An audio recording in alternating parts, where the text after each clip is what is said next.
في القلب مشاعر أخفيها قد أشرقت الشمس عليها عن خطط لم أعبأ فيها ستكون بأيامي فرقا فحياتي قبل الحلقات تيه بضياع بشتاتي من دون نعيم الآيات نرتاد لنحفظها الحلقا في القلب مشاعر. Bismillahirrahmanirrahim. Assalamualaikum warahmatullahi wabarakatuh. Waalaikumsalam warahmatullahi wabarakatuh. Alhamdulillahirabbil alamin. Saat ini saya baru saja menculik ya. Ini salah satu putra saya yang saat ini sedang menempuh pendidikan di Pondok Pesantren Binbas. Ini tahun ketiganya, mohon doanya semoga Allah berkahi ilmunya sehingga menjadi keberkahan untuk seluruh umat. Amin. Nggak nyulik ya, tadi saya izin dan alhamdulillah diizinkan ya untuk ini. Nah, sekarang mungkin saya akan ngobrol nih dengan anak saya ini yang saat ini mondok di Pesantren Binbas. Kira-kira apa saja sih kendala yang dihadapi di pondok, dan gimana caranya dia kok selama ini sangat enjoy ya, 3 tahun dia masukin pondok. Dan ini mungkin kali pertama saya yang berkunjung, terus kemudian silaturahmi ada yang lihat di pondok gitu. Jadi dia agak kaget tadi karena kami tidak memberitahu. 3 tahun baru dikunjungi ini kami dari orang tua. Gimana, apa aja selama ini kendala yang Fajah hadapi ketika di pondok? Kendala yang ulun hadapi ya? Iya. Di pondok tuh banyak sih, entah dari masalah yang di rumah tiba-tiba dibawa ke pondok, padahal nggak ada hubungannya sama pondok, tiba-tiba ke bawah gitu loh. Kayak misalnya salah satu contohnya suasana rumah yang biasanya kalau di rumah kita makanannya enak, apa aja diturutin gitu kan. Iya. Mau makan ayam turutin, mau makan ikan laut turutin gitu ya, jadinya kayak manja gitu. Iya. Pas dibawa ke pondok, aduh, kayak mau makan apapun susah gitu loh. Dari makanan, terus Iya. apa lagi? Itu dari faktor makanan. Terus kedua dari kasih sayang. Kasih sayang aku nih.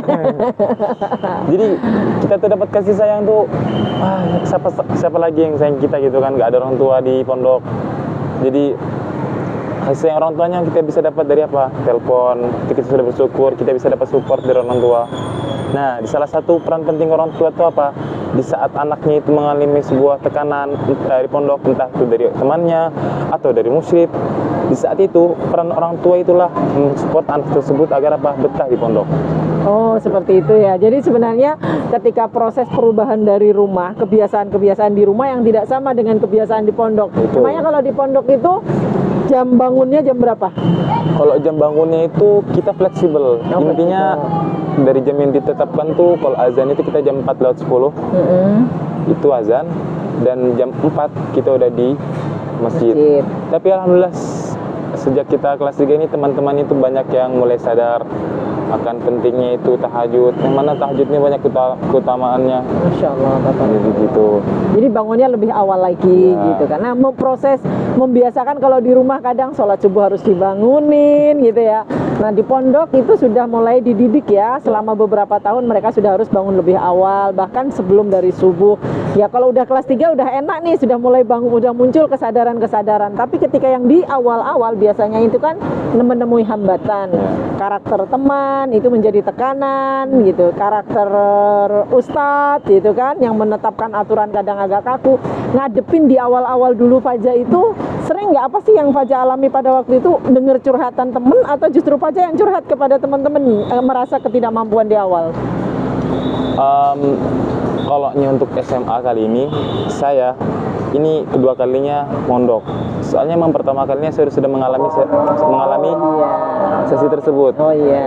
Jadi saya sudah berpengalaman ya, bukannya berpengalaman penuh, tapi ya Sudah pernah mengalami. Dulu masuk di SMP-nya di pondok. Ya, jadi saya tidak terlalu terkejut akan keadaan yang nggak kayak di rumah. Itu keadaan pondok saya nggak terkejut. Kenapa? SMP saya sudah pernah mengalaminya. Berarti Walaupun ini ya seberat SMA ini. SMA. Jadi berarti tipsnya untuk orang tua yang ingin memasukkan anak di usia man ya, atau aliyah itu ke SMA, sederajat SMA ke pondok, jauh lebih baik anak-anak ini sudah dibiasakan semenjak SMP-nya dulu ya. Betul.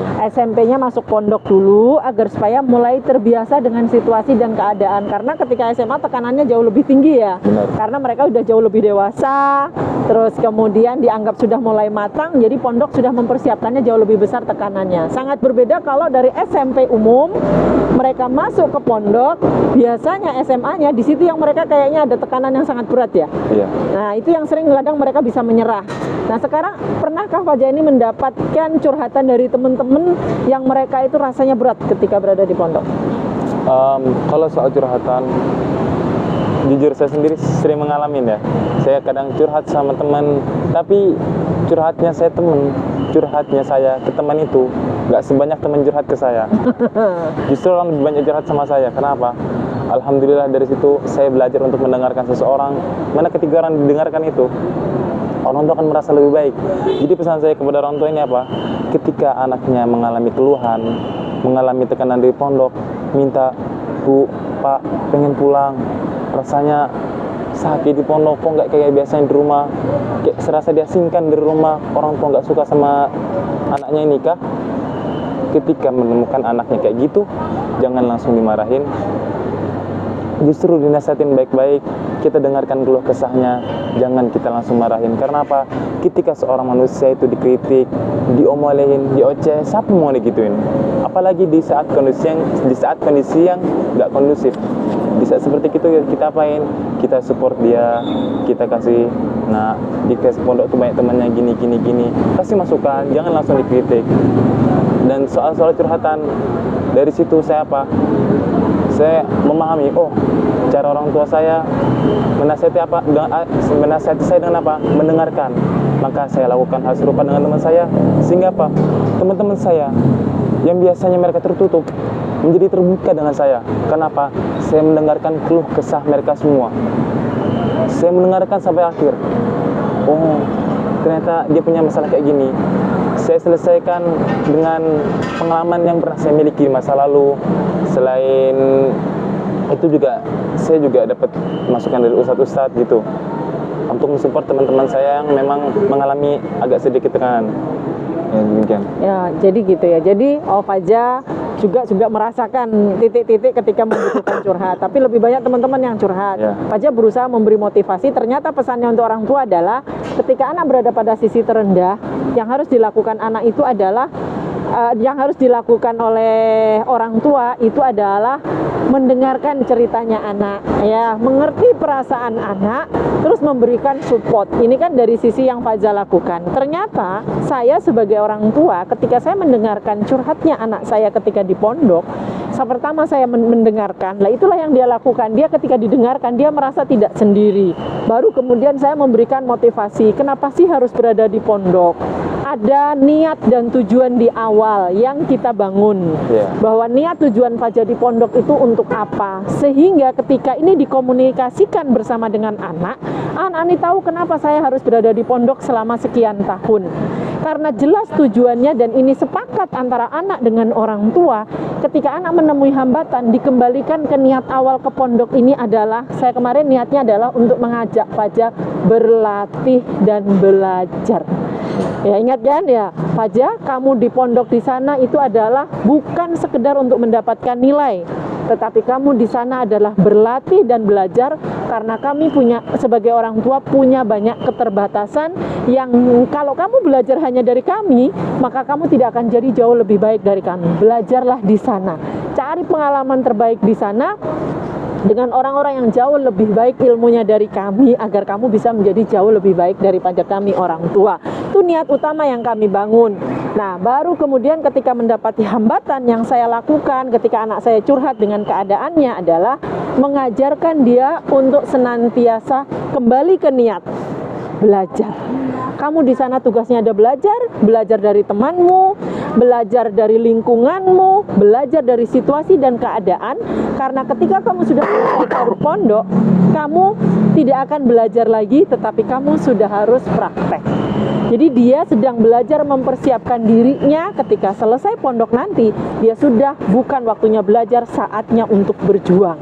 Ini harus benar-benar di awal ditanamkan. Ini komitmen di awal. Baru kemudian yang kedua, ketika mendapat hambatan kita memberi support. Dan yang tidak pernah saya lupakan itu adalah senantiasa satu berdoa, mendoakan anak agar supaya terlindung dari semua keburukan yang ada di pondok, dan meminta doa yang kedua adalah doa minta keberkahan dari ilmu yang didapatkan. Karena itu saya mengajak anak saya senantiasa mengundang keberkahan itu dengan cara senantiasa berbagi dengan teman-temannya, berbuat baik dengan temannya, berbuat baik kepada siapapun. Dan itu bukan cuma dilakukan anak saya, tapi saya sendiri di rumah berusaha untuk mengundang keberkahan untuk anak saya dengan berbuat baik sebanyak mungkin, semampu mungkin saya lakukan di rumah, agar keberkahan itu tercurah untuk anak-anak saya ketika dia berada di pondok. Doa, amal soleh yang mengundang keberkahan inilah yang menjadi kekuatan saya melepas anak saya ketika anak saya ini jauh dari pondok. Jadi ketika Paja hari ini mendapatkan banyak kemudahan di dalam banyak hal selama ini, itu karena berkah yang Allah berikan, upaya yang kita sudah lakukan. Namun ini belum maksimal, ini belum akhir. Semakin besar kita melakukan amal soleh dan mengundang keberkahan, maka insya Allah keberkahan itu akan mudah, rahmat itu akan turun. Ketika berkah dan rahmat Allah itu turun, maka semua permasalahan yang muncul itu bukan jadi masalah lagi. Insya Allah kurang lebih seperti itu. Gimana rasanya sekarang menjadi anak pondok sudah masuk 3 tahun? Alhamdulillah, senang sih, karena banyak ilmu dan pengalaman yang saya dapatkan. Walaupun ilmu nggak sebanyak pengalaman, tapi setidaknya kita bisa mengambil ibrah dari semua itu. Masya Allah, tabarakallah. Inilah salah satu oleh-oleh saya ketika saya sedang syafar menuntut ilmu di Jakarta kemarin, dan hari ini saya masih menuntut ilmu lagi di Yogyakarta. Dan ini satu hadiah yang bisa saya hadiahkan untuk semua klien-klien saya, semua yang nonton di YouTube ini, agar supaya ini bisa menjadi hikmah pelajaran, terutama orang tua yang saat ini anaknya berada di pondok. Amin. Saya Umi Desi, konseling Qurani Banjarmasin, dan putra saya Mafazaya Talatov, seorang thalib di Islamic Center Binbas. Mohon keberkahannya dan semoga ini menjadi inspirasi bagi kita semua. Assalamualaikum warahmatullahi wabarakatuh.